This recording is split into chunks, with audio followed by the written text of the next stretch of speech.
Hey all you cool cats and kittens, thanks for tuning in. We're going to do another knife video.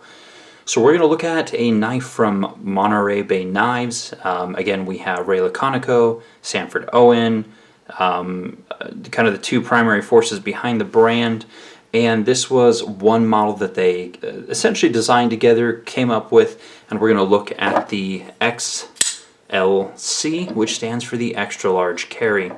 Now, I was excited about this model, one being an integral, which means that it is one piece of titanium, and they simply milled out the center, and then, the pivot, and the stop pin is integrated. I think it's integrated. I think it's part of the original titanium. Could be wrong, but anyhow, it is an integral. And I was really pleasantly surprised by their prior model, which was the collaboration with Jerry McGinnis, the sprocket here. Just thought it was so well executed, made one of my top picks for 2019. So again, I was pretty excited about this one coming out here. So we'll take a look at the specs, talk about it a little bit, and then we're going to talk about the models that are coming up. Now, bad news, the time I'm filming this video, this model is actually already sold out. Sold out fairly quickly, especially compared to the sprocket, which I just showed you here, and this is, aside from dropping it, and thankfully no one was cut this time. That one's kind of a, I don't know, it seems like more of an everyday carry, but this one has a really thin blade stock. Point is, you guys really dug this model, sold out quickly. The good news is that it should be coming back in stock next month, May 2020. Along with a couple other really cool pieces coming back in stock, as well as new models. So this is what it ships with. Nice padded pouch. Let's get that out of the way. We will get some basic specs on this thing. Again, with the ever-present Spyderco Paramilitary 2 and the Kershaw Dividend with the composite blades. So this one's coming in at 3.75 inches. Does have a handle length of 4.5 inches. Overall, just about 8.5 inches here. Blade steel is M390. It has a very high satin finish. We'll talk about that. And it does weigh in at 3.8 ounces, which for a 3 3/4 integral is fairly lightweight. They definitely took kind of an aggressive milling approach. So, and one of the other things that makes this pretty cool is they use some super duper thin blade stock, coming in at 125 thousandths, and I think the para was 145. I should really memorize that number, but yeah, look at those two stocks. They're fairly comparable. So anyways, that is one thing that makes this knife pretty desirable to a lot of you guys. It really focuses on a slicer first and foremost, and not a kind of quote unquote, heavy duty or heavy use type of knife. So really depends on your preference, but the thinner blade stock is certainly in vogue these days. Alright, so those are the specs for the most part. Is produced overseas, as all the Monterey Bay customs are. And again, it was kind of a design collaboration between Ray Laconico and Sanford Owen. So let's get up close on this one. Now, this does come with a very high satin finish, kind of approaching, kind of a polished finish. You can see quite a bit of reflection there. And yeah, I mean, that's fine. Personally, I do prefer a little coarser satin finish, and then I prefer some really clean transitions between the flats and the primary bevel. Probably took this one to a buffing wheel to kind of clean it up. It's fine. Again, it's a thin blade stock. It slices really well. Does pick up fingerprints here pretty readily. So you pause that sucker, you could probably ID me with that thumbprint. So let me wipe it down real quick. But I mean, that's the only kind of critique that I have of this one, is just that I would prefer more of a satin finish as opposed to a kind of a buffed, high polish, or not polish, but I'm sorry, I think you guys get the point. I prefer coarser satin overall for that reason.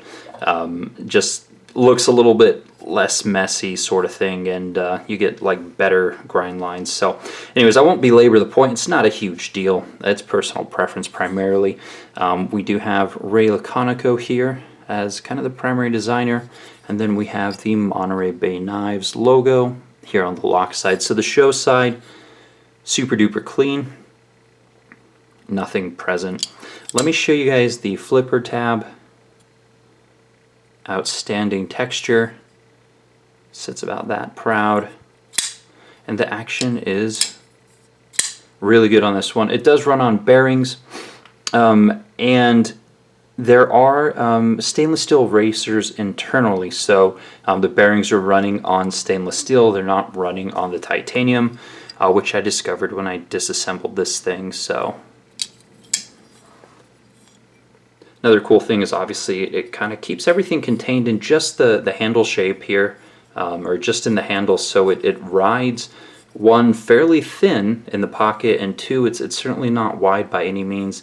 There's really nothing to, you know, snag on the way out. The pocket, I'm sorry, the flipper tab doesn't, you know, bug me or catch on anything either. So yeah. I don't recall if the pivot was captured when I took it apart. I think it was not a captured pivot. But yeah. Alright, so moving on here, just a standard T8 Torx pivot. Again, carries kind of a higher satin finish here. Then we get to kind of a media blast finish on the handle. You've got a fuller all the way down the middle, as is fairly obvious. Large lanyard hole at the back. The point of balance is a little bit further back than normal, so it's right here.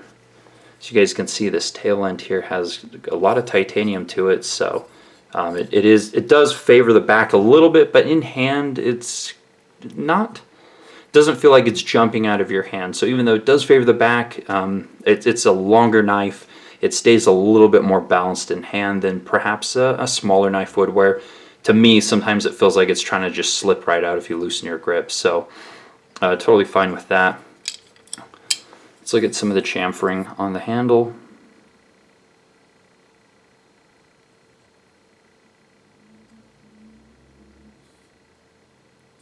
Can't get anywhere near the sharpened edge. Overall, it's chamfered well. No hot spots. Obviously, the grip is very neutral. It should work in anyone's hand, regardless of hand size. So, 3D milled clip, which also works very well. Has a good amount of spring tension to it. Goes in and out without any drama. And then we do have a stainless steel lock insert, which is obviously attached externally, and an over travel stop as well. Centering is great. Lockup, let's focus, about 50%. No issues with lockup, and the action, pretty good. So, I mean, that is the Monterey Bay Knives Xtra Large Carry, or XLC. Now, if you're looking at this thing and thinking, you know what, I like a lot of what I see here. I'm a fan of this kind of simple, clean design. I'm a fan of the thinner blade stock. I'm a fan of integrals. It's just too big for me.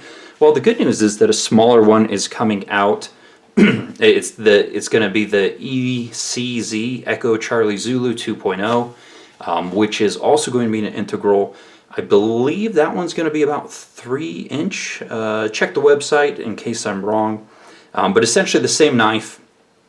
They're doing a few more things too, like I think they were rounding the spine, which will be, again, unnecessary, but a really nice touch, and it's coming in significantly smaller. So if you like this size, it's coming back in stock in May. If you prefer, or you like what you see, but you want a smaller one, then you can look at the ECZ 2.0. They have some other cool designs coming out as well. They've got a collaboration with Peter Carey that's coming out called the VLD.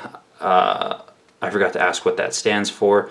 VLD, Victor oh my gosh, I can't remember the alphabet anymore. Lima Delta. So that one should be coming out.